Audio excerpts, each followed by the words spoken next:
Hi, did you know a simple invitation to church can change someone's eternity? Or did you know that your salvation story can actually lead someone to eternity? Do you remember you were invited by someone in church? Do you actually remember that God transformed your life when you came to church? At ICC Mombasa, we have been going back to change the future. We will be sharing our stories of salvation. Check this out. Hi, my name is Preston Karanja, and I am an ICC Emma. I'm going to give you my life story today. Right now, I am a solar consultant. I work in Mombasa, and I love God so much.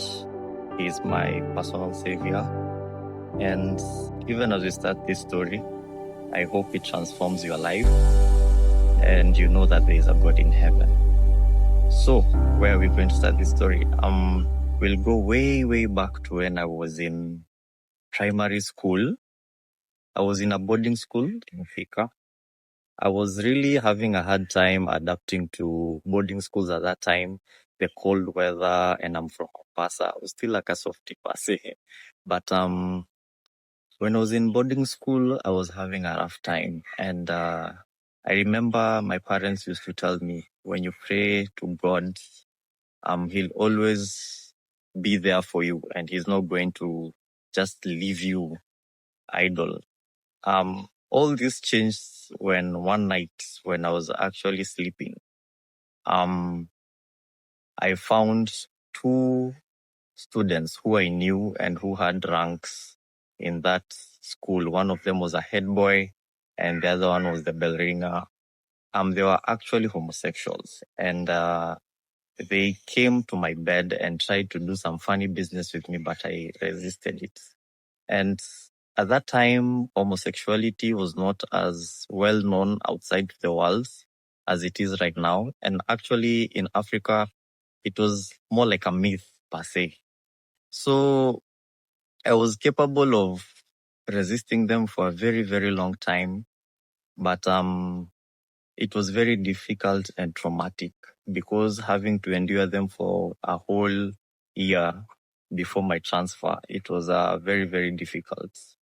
So at that time, I felt like God was not present in my life. And I remember I used to question him as to why it never showed up to my life.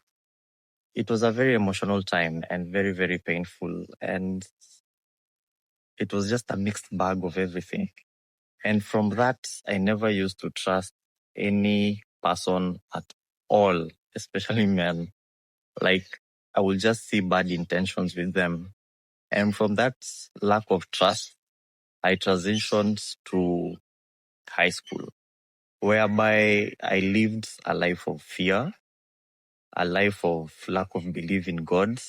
I remember when there used to be crusades in schools and all these meetings whereby you're told there's a speaker coming, I don't know, there's a minister coming of sorts. I used to go give my life to Christ all the time. I used to be like, you know what, this is a new beginning for me. This one is going to be a new beginning for me. And we'll go there, give my life to Christ. And at the time, you'll just give your life to Christ. But I never felt like there were proper support structures to follow through. After you've given your life to Christ, what next? You know? And it was also becoming difficult because you give your life to Christ. Then you start living, you start thinking, because the ideology that was in my head was, after you've given your life to Christ, you need to be this perfect guy. And I used to really strive not to do any wrong, not to do any mistakes, not to do anything that might upset, anyone. Even in the Bible, I didn't want to do anything that was just wrong or even to do a mistake.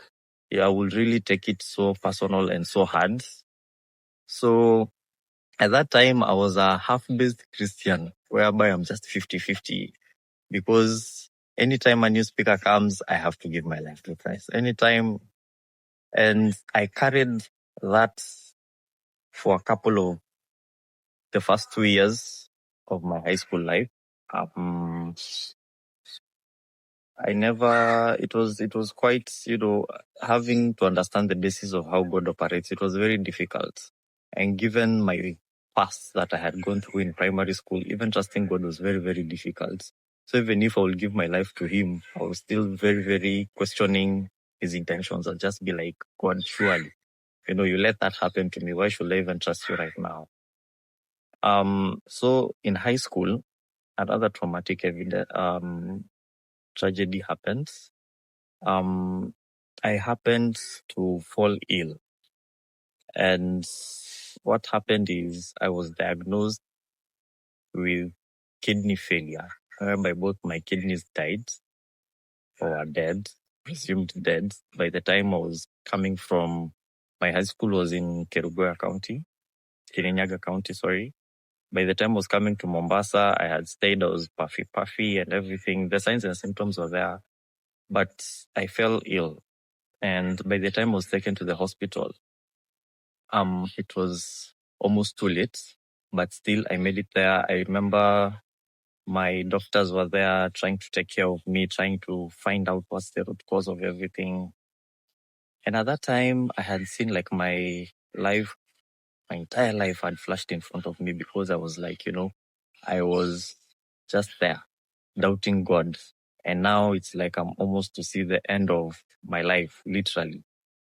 So with the diagnosis, with the tests and everything, it was difficult, especially considering it was like on a 14-year-old kid going for dialysis and everything, whatnot. It was very, very difficult. And the trauma of it too. Imagine being in the ward and you're finding that you're the youngest person there. Even 80-year-olds, 70-year-olds are asking you like, what are you doing here? And when you tell them you're sick, they're like, no, you're actually kidding. And I'm like, yeah, I'm actually sick. Which illness? Same as you, I have kidney failure. And I remember they had even professors, renowned professors in this profession from Kenya who were coming to advise. Others were specialists contacted in South Africa who are trying to advise, so that they can find the root problem of what's going on. And interestingly, they did not find out what's actually going on. So I was in hospital for like 2 months. They're still conducting tests. They're trying to find the diagnosis. They are not understanding how the kidney can just die from, 100% to zero. It's just like that. Then as they were researching, they found out that I had pneumonia before, and the pneumonia apparently caused the kidney to fail.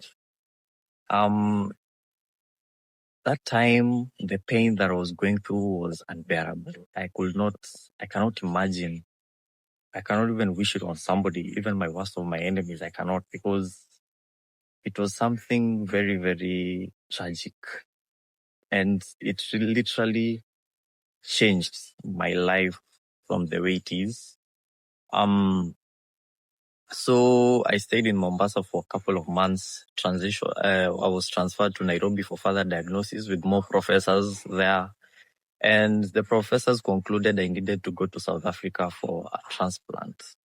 And at that time, the pain in my parents, whereby you're being told your 14-year-old boy needs to go to South Africa to have his kidneys, to have his kidney transplant. And all that was just a lot for them, and can only imagine. For me, I was just in the hospital weak, having catheters hanging out from my chest near my heart here.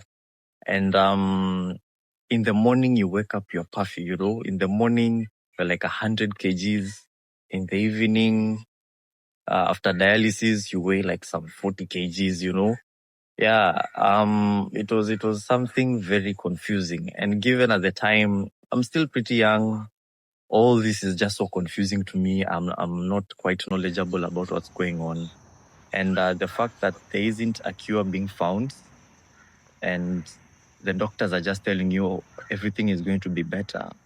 Yet, when sometimes I used to sleep, I would hear them discuss and say, they've never seen a case like that. And they don't know if they can be capable of treating it. You just feel a whole, it will break my heart, literally, because the same professionals you're trusting, that they're saying they don't have the answers. So at that time, I had not even talked to my God. Remember, God and I were at very different terms. I was like, Mungu, we are not in the same page at this point in time. You failed me before. So I cannot just trust you just like that. So when I went to Nairobi, I was to go for a transplant, like a week's time. I remember my mother, who I really love, was really, really praying hard together with my siblings and my family, of which I'm so grateful for them. My dad was going through a very emotional and difficult time seeing his son in that state. They were praying so hard that I make a recovery. For me, in my head, it's like, I'm starting to make peace, it's like the end times are coming. So it's the end. So, whatever time I have left, if the transplant works out, if it doesn't work out, who knows? I better start making my peace in advance. So a week is left. Soon there are 3 days left. And one of the greatest miracles in my life happened. All of a sudden, through the medications that they were giving me, the injections and everything, all of a sudden my kidneys just started working. They started becoming responsive. And the doctors could not actually believe it. They went ahead, they conducted more tests just to confirm that this is not just something, is wrong somewhere. They conducted the test and they found out, well, they're actually working. They're actually responsive. Slowly, I started, moving away from the dialysis. As intense as it was, it started becoming a little bit, let's say it stopped being intense to something a little bit, mild.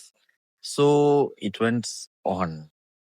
And the kidneys just kept on improving remarkably. So it was a miracle, actually. Even the professors, those guys who know everything and have been in that field for more than 20 years, they could not believe it. Imagine doctors saying it's a miracle. You wonder what were they actually doing before. They came, continued with the tests. It reached a point they said, you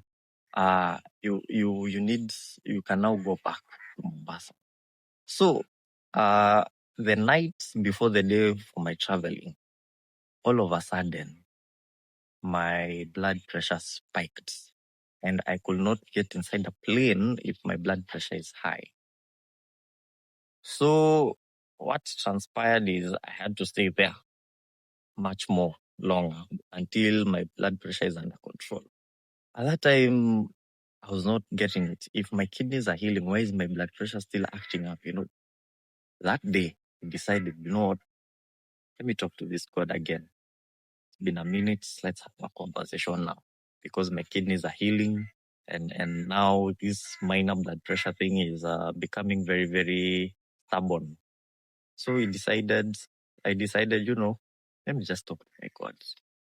I prayed, talked to Him. I told Him, God, the back pains that I have because of the bed rest, the blood pressure spiking, these kidneys, the tests were just too much. Incisions in your back, on your back, because of they're taking samples of your kidney, having to draw blood almost every single day, they're drawing blood faster than you're even making it in your system. So in all that, I just talked to my God, and He listened. He worked another miracle. The blood pressure chilled. I came back to Mombasa. When I was back in Mombasa, life felt very weird. You can't go out and play. You've been out of school for a year, because the whole process actually took a year. You've been Your friends can't play with you like you used to. You can't ride a bike. You can't run. You can't do anything because even if I left hospital, I was still under dialysis. So I had catheter tubes hanging out from my chest here.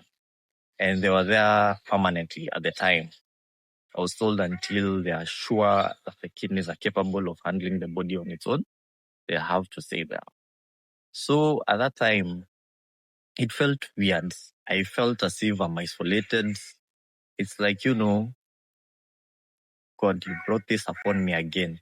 I'm telling you the number of times I used to blame God. Oh, you brought this kidney thing to me.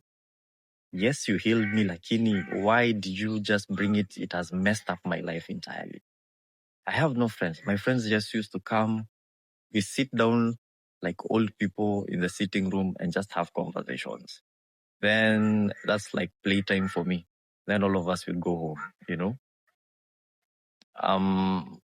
It was wow. It was just something else. And get this, I'm still a kid, almost 15, but my head is still in a very, very negative place because it was like some sort of depression starting to kick in. Already I had anxiety and I had a phobia of associating with men or even any guys because, of my past trauma when I was in primary school. So you can imagine that sort of life of isolation. You don't want to talk to anyone. You just keep it to yourself. And part of those traumas at that time started molding me into my teen years. So I remember I had this one neighbor that I used to go to their place and hang out. I thank God for them and I really, really appreciate them because it just made me feel like I'm not different. We'll still go to their house and have conversations and just hang out. At that time, she was in school, but I would still come hang out, see what they are doing and everything. And I thank God for such friends. Yeah. So I had to go back to school in Mombasa. I went for my interview. Yeah, I passed with flying colors. And the thing is, you're a high schooler in a new school with a catheter hanging from your chest. And there's a whole bunch of people, your peers actually. And also, you still cannot play. You're still very careful. So I enrolled, I started. People wanted to get to know me.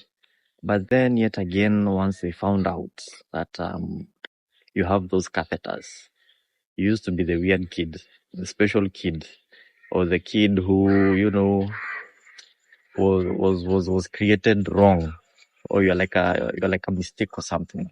So that even worsened my depression at the time. It started consuming me. And I had no place to actually, put it out. I had no place to release all of that. So it kept on piling up.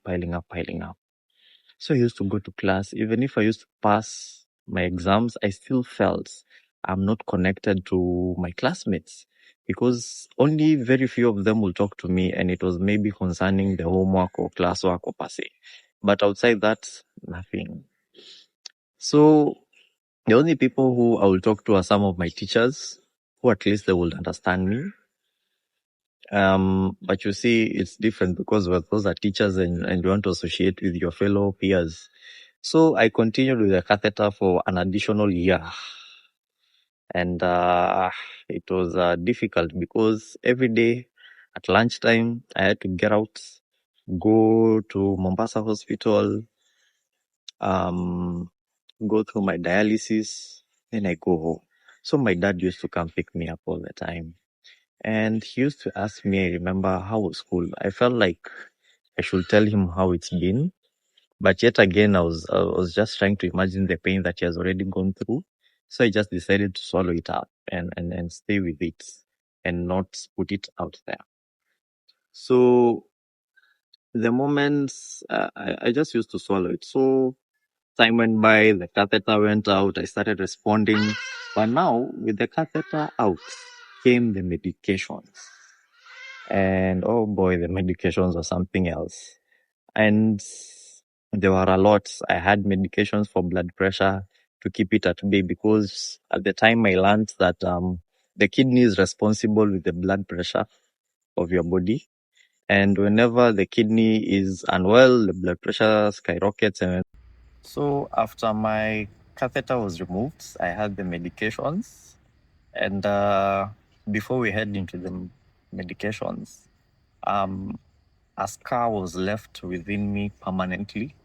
To date, I normally have the scar of my catheter where they were put here. It was hanging along here deep into my heart. And the other scar that I have that is permanent are stretch marks. Right now they're disappearing per se, but like in my arms and whatsoever, but in my legs, they're there. They're in my legs from my toes all the way up. Those are some of the scars that I have of that traumatic experience that I had gone through. So once the catheter was out and was given the medication, oh, that was something else too. Because at the time I was taking 12 pills of steroids at a go in the morning, so that the body can have the energy for me to live a normal life. 12 in the afternoon and 12 in the evening. Same case for medication for vitamins. Same case for medication for blood pressure and others for zinc and I don't know what else. It was a whole lot of everything that was there. And having to keep up with that schedule was very difficult. And having to pop up pills like you're a drug addict is something else. And some of these drugs had addiction issues. They were helping you, but at the same time, they had a negative effect because you'll feel you are slightly addicted and you'll always want that little high that it used to bring because some of them normally used to bring a high. So I used them for the better part of an additional 2 years. At this time, I still had not dealt with my depression. At the same time, I was still having my anxiety and a little bit of PTSD because whenever a man normally came up behind me, I'll just be like, hey, I was ready to take them out because, there's that instinct that was from within. So I finished high school. I did not perform well in high school. I had a lot going on. And I went to Nairobi to further my studies. My high school, I did it in Light International School. Before I joined the neighbor that I used to hang out with, I think most of you know her. It's Valerie Taka. Yeah, she was my childhood neighbor back then. And we're still good friends. So I went to Light Nairobi to further my Form 5 and my Form 6. That's my year 12 and 13. There too, I lived. I was done with the medication, but now my body was getting to adapt on its own, or how to survive on its own without the medication. So sometimes different foods or certain diets that I used to consume used to really mess me up, and I used to be rushed to the hospital all the time. It reached a point that the school driver knew that maybe after some 2 weeks ama 1 week, this guy lazima nimpeleke to AR hospital for a checkup, or maybe because of this, because of that. The school nutritionist had to create a special meal for me in collaboration with my doctor to make sure it's balanced, it's not hurting my kidneys too, it's not making them become tired or anything of the sort. It used to be like a whole process. So now that's a whole other story, because now in school people are wondering, why were you having special diets? And now having to explain it, sometimes you'll just be like, low-key, you'll be like, it's nothing, But also yet again, I could not even play as I wished, because whenever I will be hit Like one time in high school, I was hit near my kidneys. It had some repercussions. I had to go to hospital. One of my kidneys was slightly injured, just slightly because of the impact, but they were capable of taking care of it and making sure it's in good health. So that happened. So also in Nairobi, it was a whole thing. Like, the depression is still there and all the anxiety and PTSD is still there. And it's just piling up because it's just experience after experience after experience. So I finished. I waited like for 2 years before I joined college. In college, I was in the Rift Valley Institute in Nakuru. In those 2 years, I was working for my dad. Oh, I was working very, very hard because I had found a place where I can be able to now let go of all that, Well, that's what I was telling myself. So I was working hard, all the heavy duty stuff. I used to be there doing it, putting all that anger and all that into my work, thinking that it's just going to disappear just like that. And it did not disappear. And I came to learn that years later. So I put a lot of my efforts there. So came to college. I joined college. I'm a technical guy, so being in a technical institute just felt so right. In college, I thrived so well. I had no issues medically. My kidneys at that time, they had adapted. I was doing well. Courtesy of my depression, there's a way I had adjusted my life on how I associate with people because I'll never stay somewhere for a long time. I'll just pop up and disappear. People will just be like, where has Preston gone? I was not a social guy. I'll just go and disappear and I'm gone.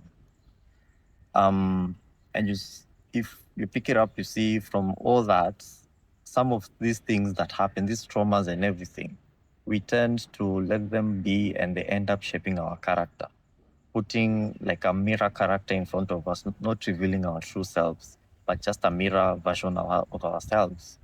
And so in college, I went, everything was good. I was in the student council. I was doing well in my education. Everything was just good.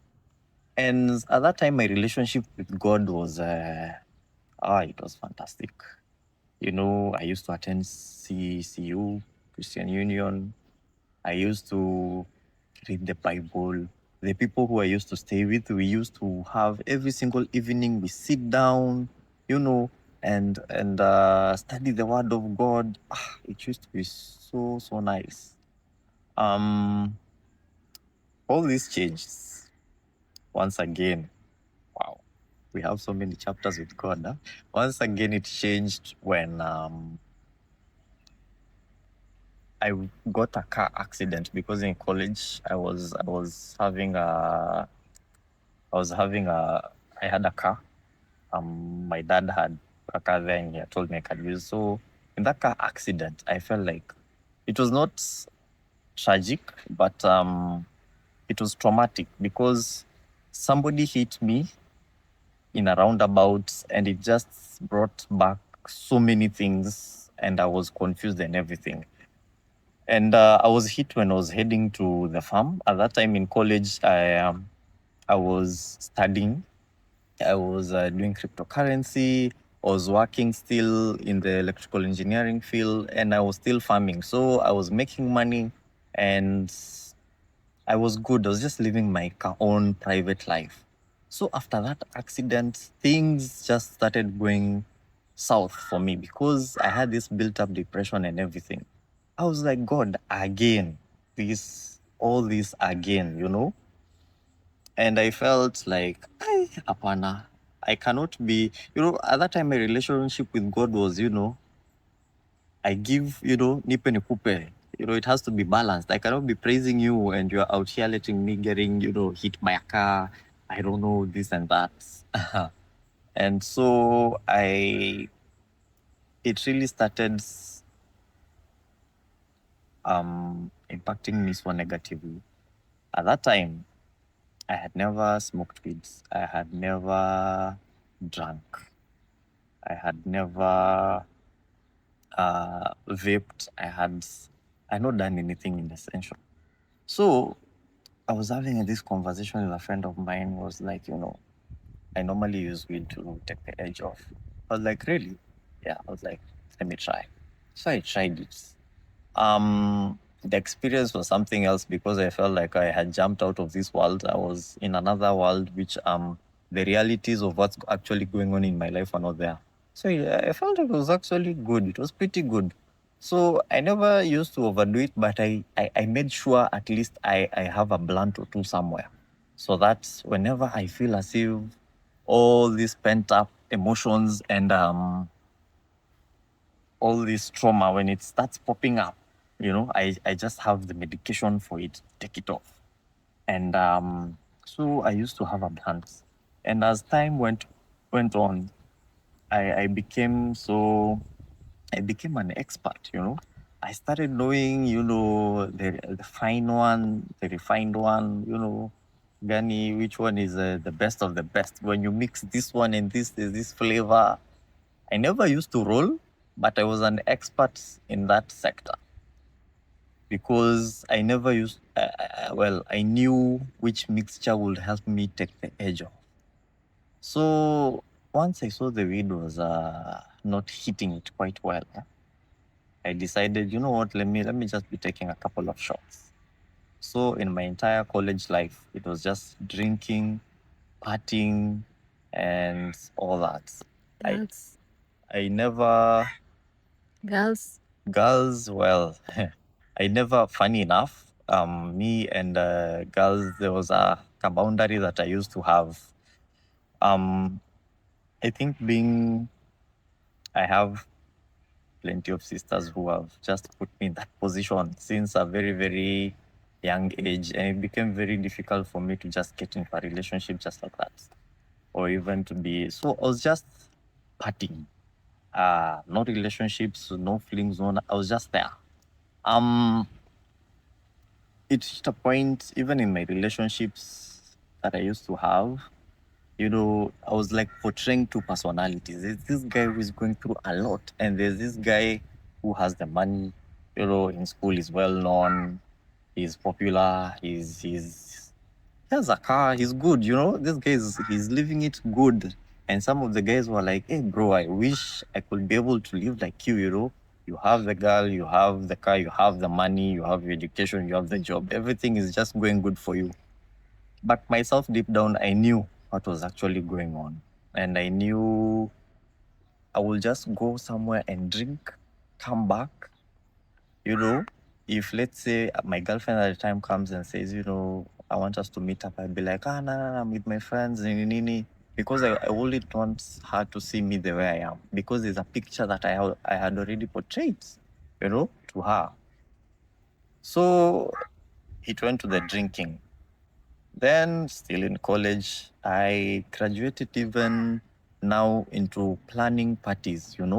I used to plan parties that were invite only. I mean, people are coming to you telling you like, hey bro, nasikia una host bash fulani. Can you let me in? I'm like, the entry is see hivi. There's an X amount of cash that you're supposed to give.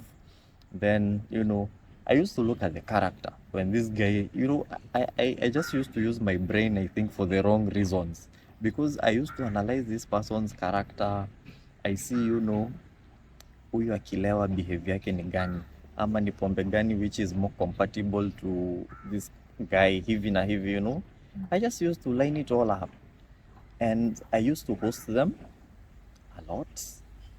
I was just the organizer. The location, I would work with somebody else. The drinks, I used to know the right drink for the right people. Those who use weed, I used to do, huyu anatakanga mixture. I used to do everything. I remember even this one time we had, it was back then, it was one of the legendary nights that I ever organized. We did a party from Thursday all the way up to Monday because Monday was a holiday too. And Thursday was like a free time. Yeah, and it had different people. I used to invite people from different campuses within Nakuru. They used to come. And that was the life. I was the guy. But behind the scenes, there was a lot that was going on. And so at that time, all that was going on. I'm still drinking and whatnot and whatnot. My relationship with God had, well, it was zero, nada, nothing, you know. Um, then it came to my finals. I did my finals. I passed excellent. You know, life is interesting. God gives you a very intelligent brain, and you end up using it for the wrong reasons, and you still pass with flying colors. You know. So with time, I graduated, but after I graduated, I still stayed there for like a year. The graduation ceremony was to come in November.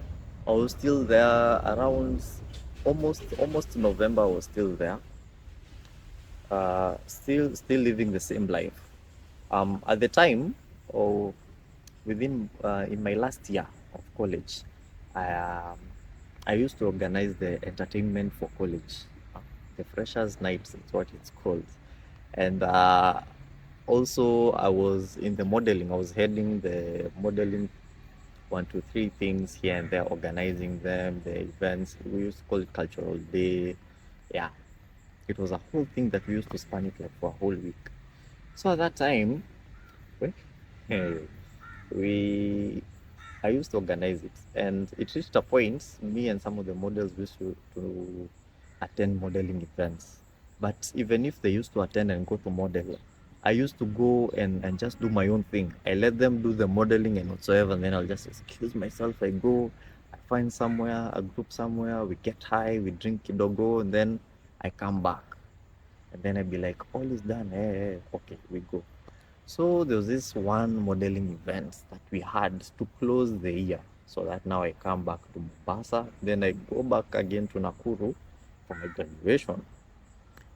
At that time, we went for this event. I was actually, I was not feeling like it. And within my spirit, honestly, I did not want to go.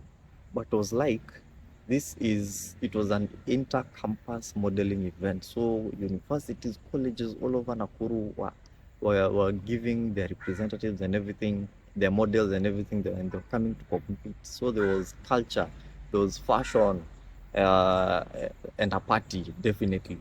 So I was like, you know what, I'm in. That day, um, I decided, you know what, look, today I'm not going to get out with the car. Let me just, I'll take them out with my buddies. Let's go. So we went with my buddies.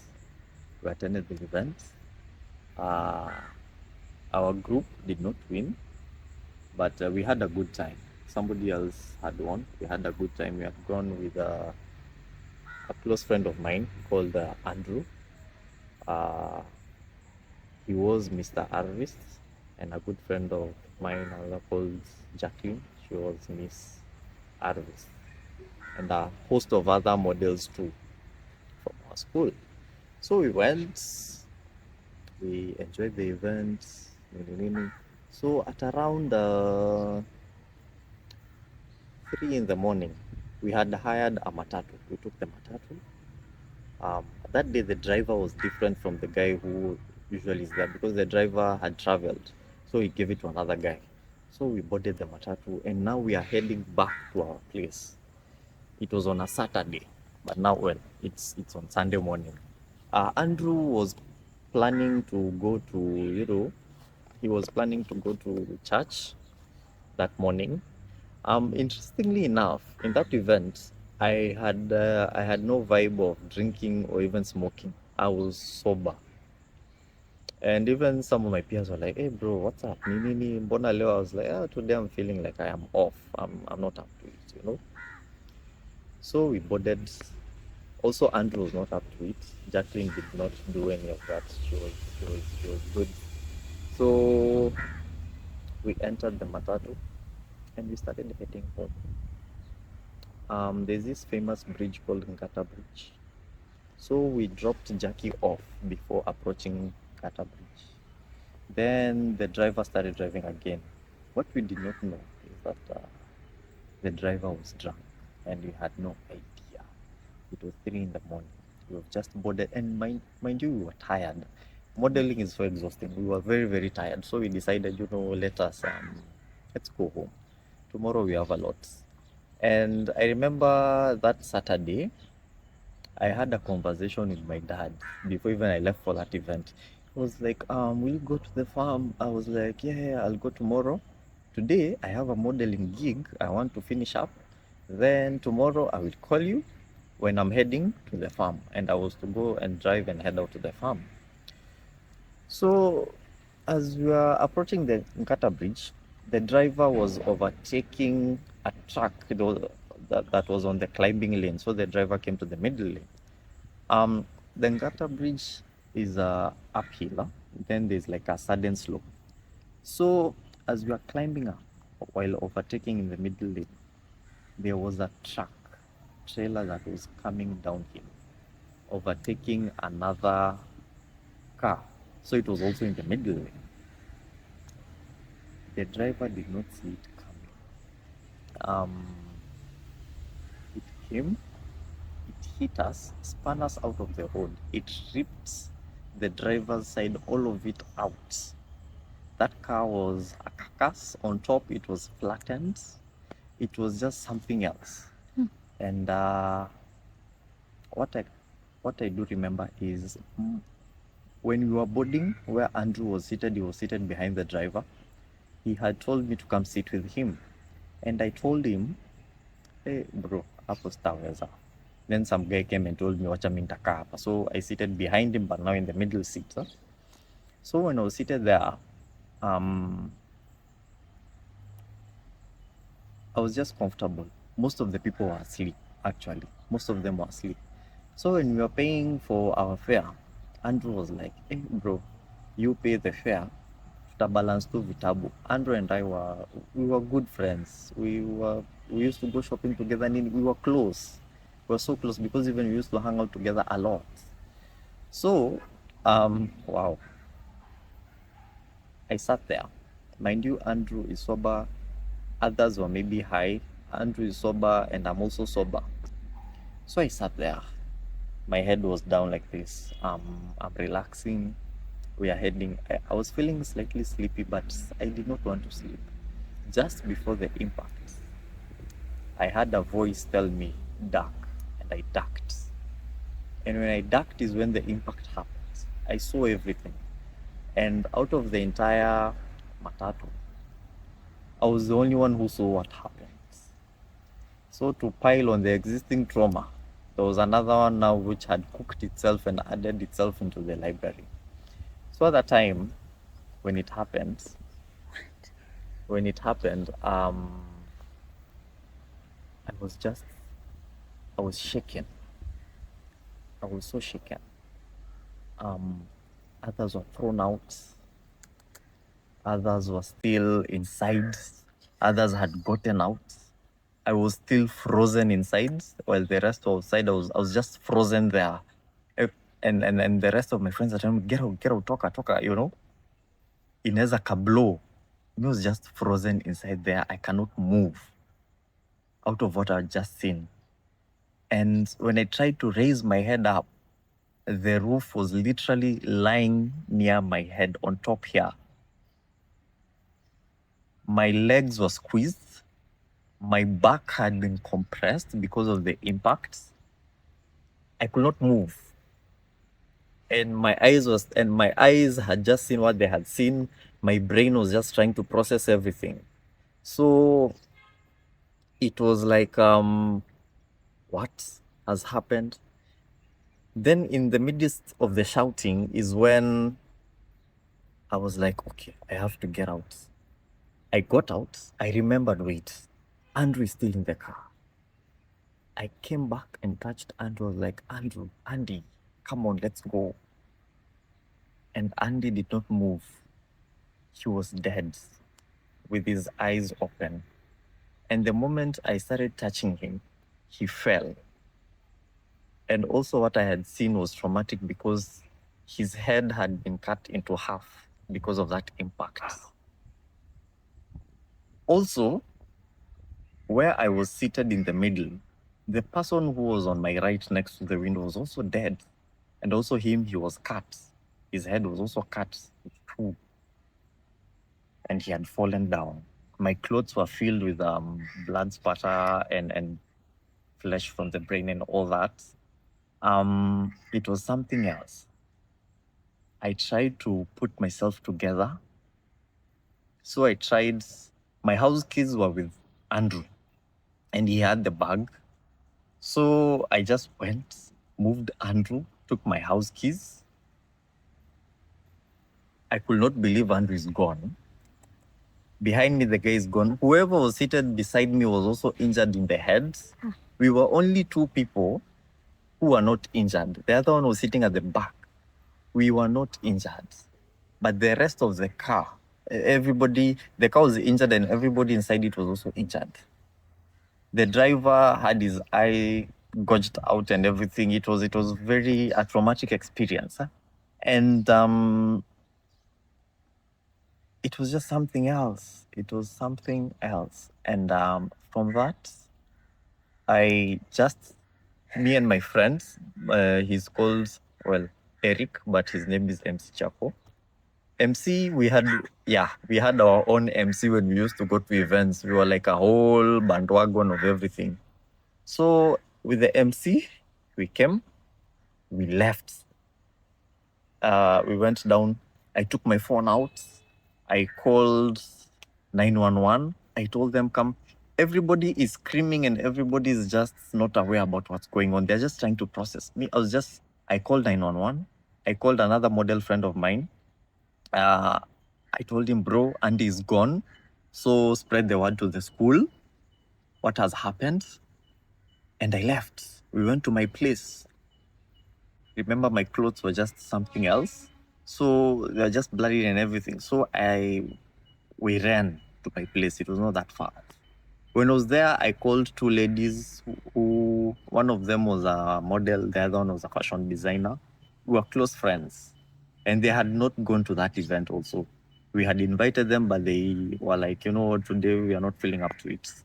So one of them is called Faye, one is called Hazel. So we called them. They came. They took care of us, took our clothes, burned them, took us to the shower. And I think after the shower is when the images were finally processed in my head about what had happened. I entered into shock.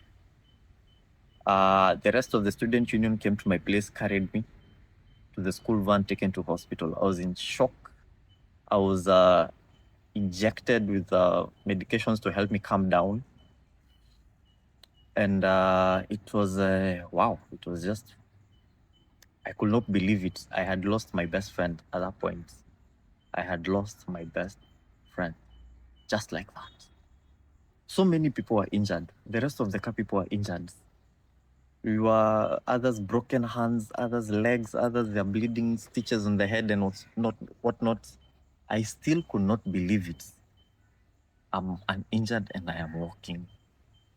My friend MC Chapos could not believe it. He was also like, wow, oh my God, I'm alive and I'm not injured. Like my body is intact. Everything is intact. I don't feel any pain. I called my dad. My dad called my uncle and aunt who live in Nakuru, who actually fostered me the first time I went to Nakuru before I moved out and everything. After that accident, I went home to my uncle's place. The following day, we went to church to give thanks. But even when I was in that church, I was just, I was not myself. I was still in the zone of what had just happened. And I remember it reached a point I was feeling some noises in the church and everything. And I felt so uncomfortable, so I had to go outside. So I was just outside in the overflow area. I would just listen to the church's Kingdom Seekers. I was just in the overflow area where I was just listening from the speaker at a very minimal volume compared with inside with all that noise and now being surrounded with people. There's still that trauma. I was feeling shaky. And that accident actually messed me up because my hands were shaky. They were always shaky. They will never settle down. I was just shaking all the time. And I remember when I went outside, one of the security guards asked me why you outside. I told him I had gone a traumatic experience, and I just need to be outside because I'm not feeling so good being inside. What he said actually even sent me delusional.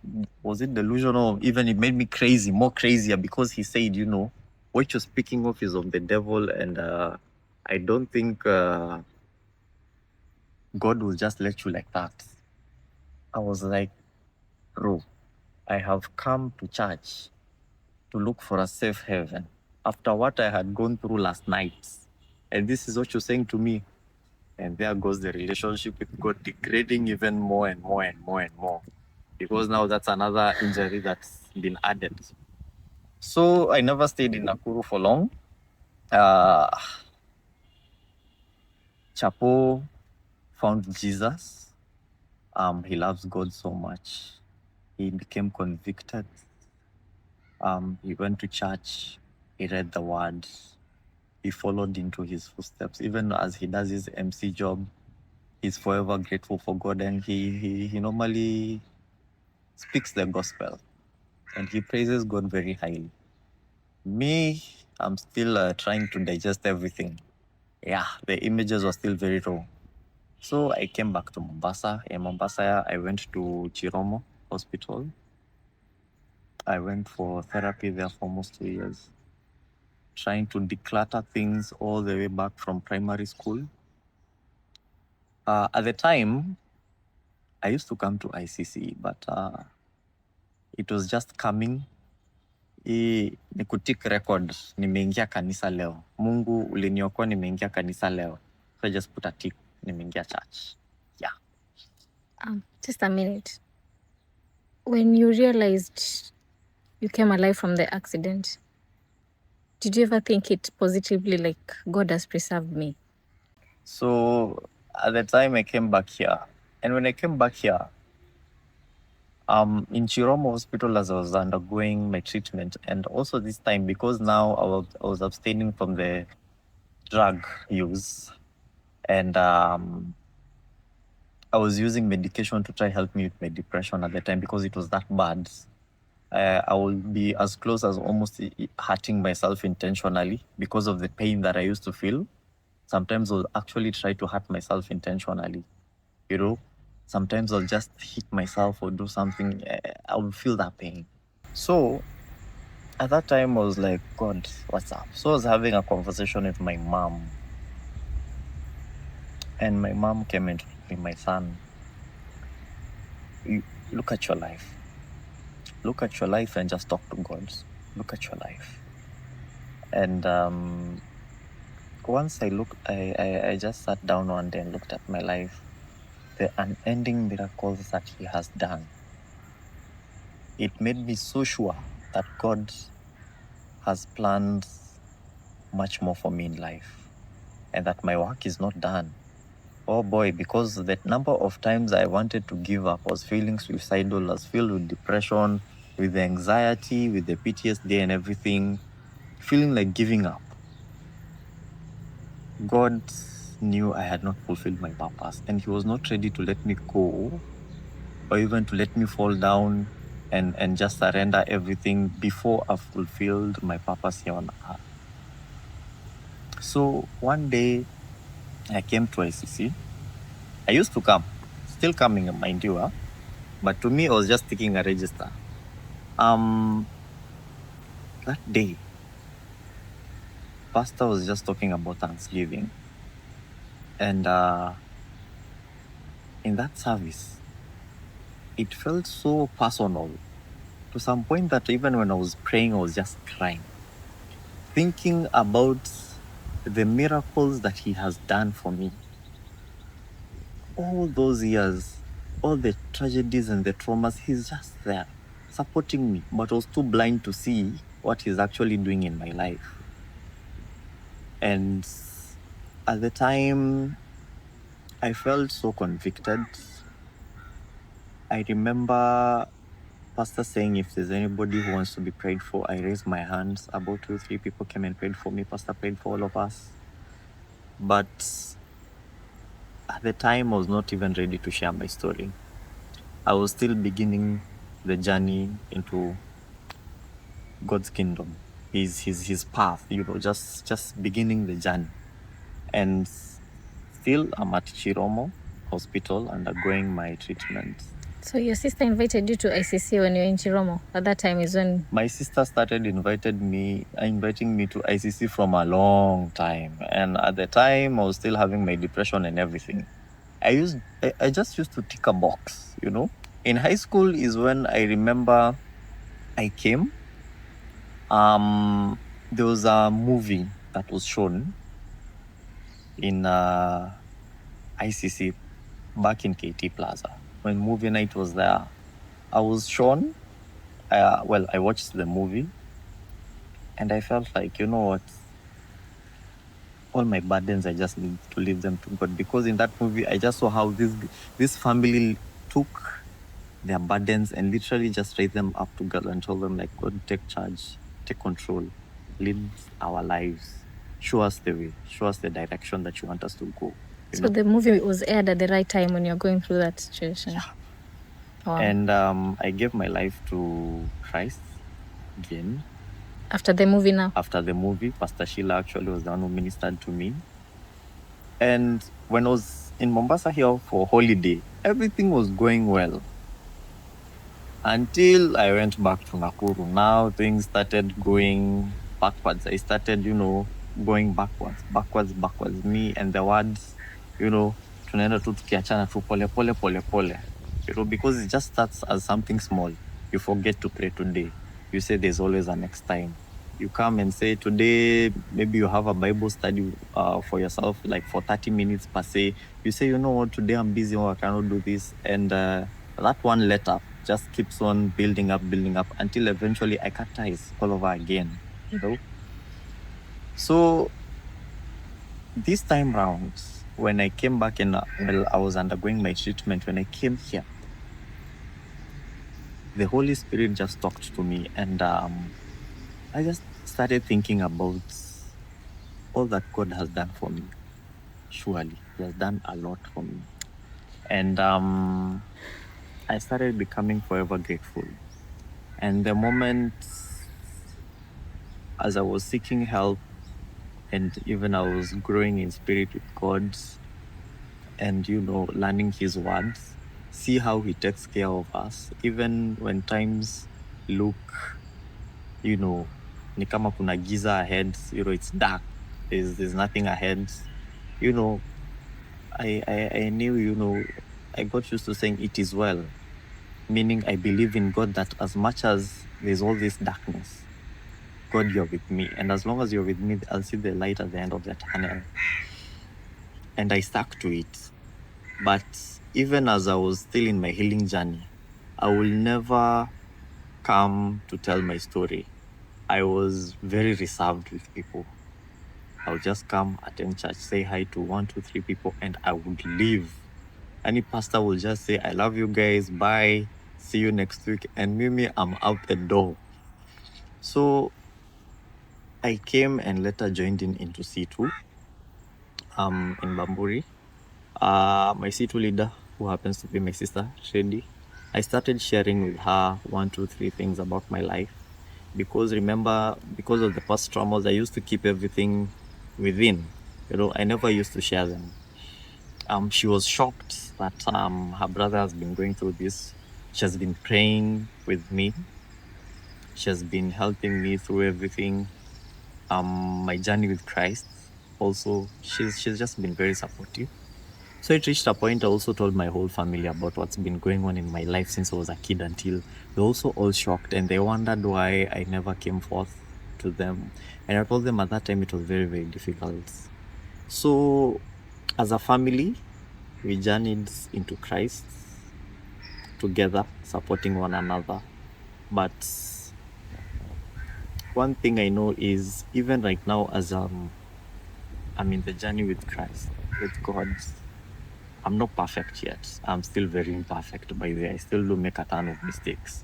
What I would like to say is, don't ever think you need to be in the right situation or in the right position for you to come to church, to be ministered in, or even to have a conversation with God.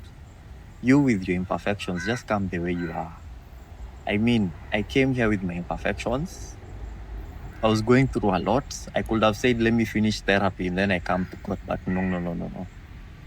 You take up a look at in my life. He protected me when I was almost molested in primary school. He protected me in high school by reviving my kidneys without going through a transplant. He protected me during that accident when he told me I should duck my head.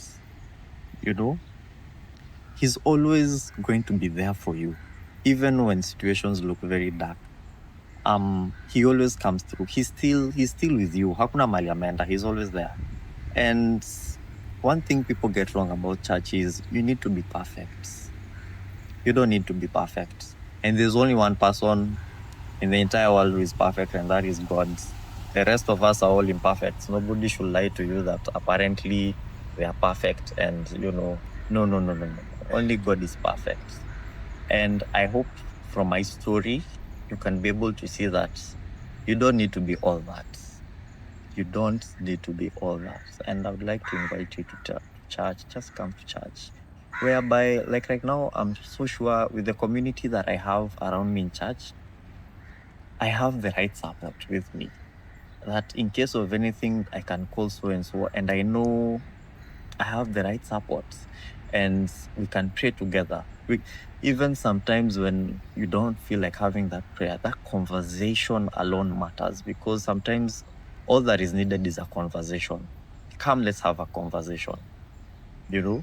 Necessarily, I might not preach to you, but we will have a conversation, and from there, we will see how God actually works in people's lives.